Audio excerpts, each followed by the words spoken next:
Hi అండి. వీటిని బొబ్బర్లు అంటారు, అలసందలు కూడా అంటారు. చూడండి, నేను గారెలు వేయటానికి రిపేర్ చేస్తున్నాను.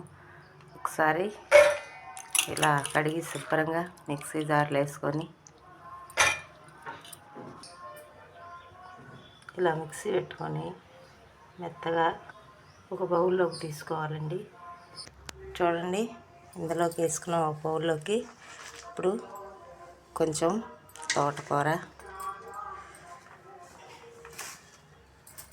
కొంచెం కొత్తిమీర, తరిగిన పచ్చిమిరపకాయలు, తరిగిన ఉల్లిపాయ ముక్కలు ఇలా అన్నీ వేసుకొని కొంచెం జీలకర్ర, కొంచెం చికెన్ మసాలా,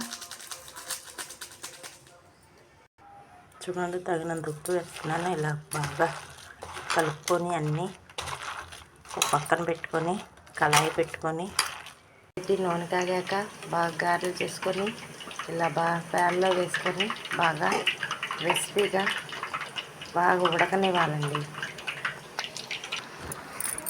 చూడండి ఎంత రెసిపీగా కాలనియో, చాలా తినడానికి బాగుంటాయండి. కరకరలాడతా ఉదయం టిఫిన్కైనా వేసుకోవచ్చు, సాయంత్రం వేసుకోవచ్చు, పిల్లలకి మ్యాక్స్ అయినా పెట్టుకోవచ్చు. చాలా బాగుంటాయండి ఇవి. చూడండి ఒకసారి. గారెలు రెడీ.